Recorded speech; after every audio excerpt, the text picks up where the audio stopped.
Although Ukraine doesn't have any conventional navy left, it has orchestrated a stunning campaign of sea denial against Russia's warships. Using a blend of ingenuity and precision, Kyiv has made use of unscrewed surface vessels, naval drone swarms, and long-range missiles to strike Russian warships and facilities with calculated force. This strategy hasn't just sunk major vessels, but forced the Russian Navy to retreat. As Ukraine continues to push Russia into a corner, everyone's watching to see if Ukraine can win without ever launching a warship into combat. Ukraine has cleverly filled the void left by its depleted conventional naval forces by deploying a fleet of unmanned surface vessels such as the Magura V-5 and Sea Baby drones. These kamikaze-style vessels carry large explosive payloads, taking advantage of their stealthy designs with low radar profiles. They are GPS-guided and controlled via real-time video feeds, and this makes them very effective against Russian naval assets. For instance, the Magura V-5 measures about 18 feet in length, with a 200-kilogram warhead. It can operate for up to 60 hours, traveling up to 800 kilometers and beaming live video to operators. The larger Sea Baby, with a top speed of 90 kilometers per hour and a range approaching 1,000 kilometers, can carry payloads up to 850 kilograms.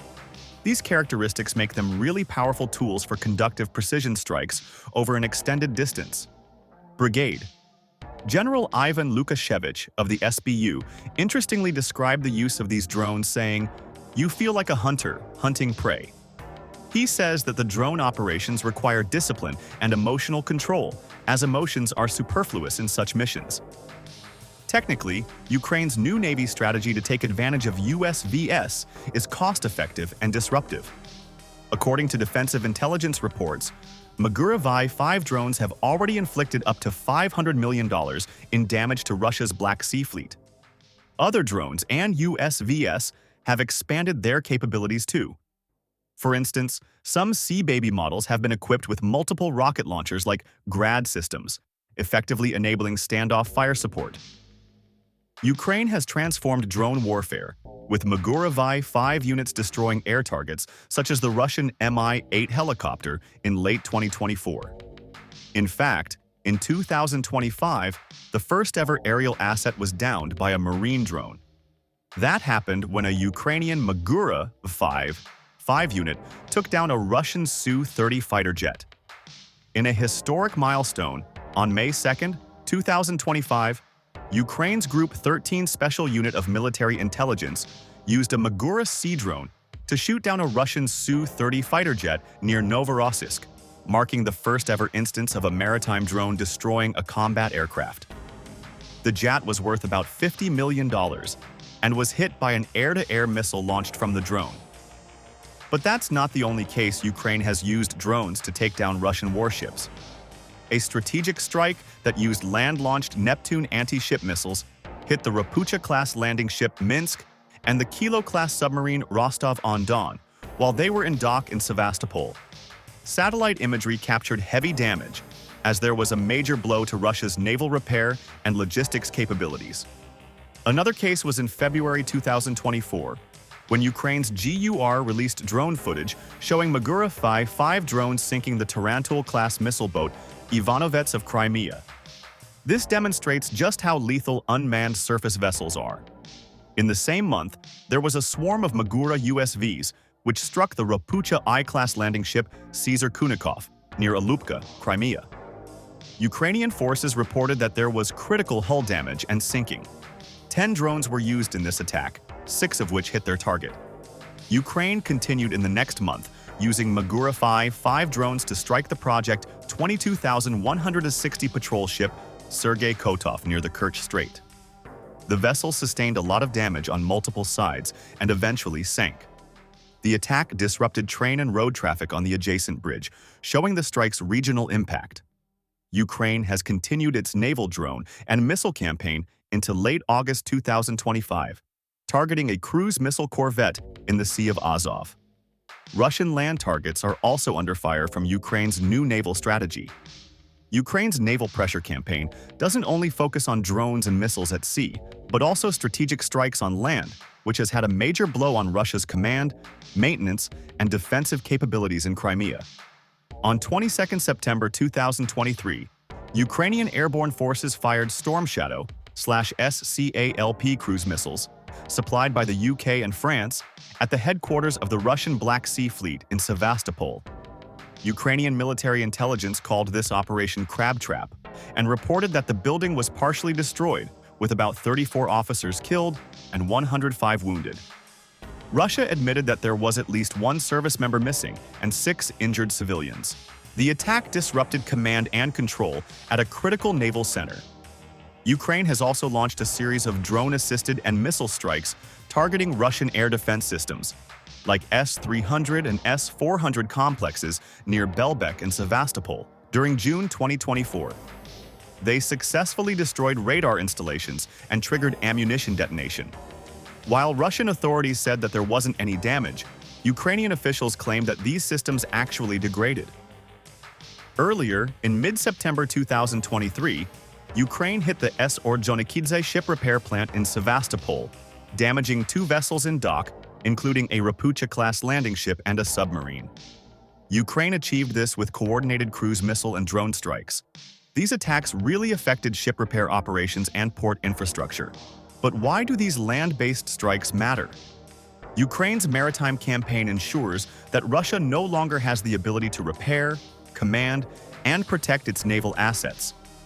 All Ukraine's actions have disabled defenses, command centers, and repair facilities, forcing Russia to redeploy most of its fleet base to more distant locations. There are many cases when Ukraine's persistent campaign in using unmanned surface vessels, drones, and precision missiles has affected Russia's Black Sea naval operations. In fact, Ukraine's sustained attacks have caused Russia to withdraw most of its combat-ready Black Sea Fleet vessels from their main hub in Sevastopol, relocating them to Novorossiysk and into the Sea of Azov. Since almost all the principal warships have been moved east, it has degraded the military base functionality in Crimea, including training, repairs, and ammunition storage. Russia's military remains a weaker and inferior substitute. To reduce its vulnerability, Moscow is now developing a technical support base in Akamchire, a port on the Georgian coast of Abkhazia. This initiative shows that Russia is looking to diversify its naval logistics so that it won't be badly affected by Ukraine's drone attacks anymore. Basically, Sevastopol is no longer the safe haven it once was. About 1/3 of all Russian warships in the Black Sea have been destroyed or rendered inoperable ever since the war began, amounting to around 27 vessels out of an estimated 80. Many more vessels are still under repair, degrading their operational readiness. Some expert assessments show that there's even greater fleet deterioration given the ongoing damage and logistical strain. But why is Ukraine's new naval strategy targeting Russian warships? Let's explain the strategy. The first reason for Ukraine's movements with drones is to protect its grain lifeline. Ukraine's agricultural exports, especially grain, are very important to both its economy and global food security. After Russia withdrew from the Black Sea Grain Initiative in mid-2023, Ukraine rapidly built its own maritime corridor through the Black Sea, allowing efficient exports from Odessa, Chornomorsk, and Pivdeny. By early 2024, the monthly cargo volumes through this corridor increased, with February 2024 reaching a wartime high of about 8 million tons, of which over 5 million were agricultural products. In 2024 to 2025, Greater Odessa ports exceeded pre-war cargo levels, handling more than 120 million tons of cargo. This included over 15 million tons of grain in 2025 alone. This success happened despite the frequent missile and drone attacks, port shutdowns, and logistical constraints.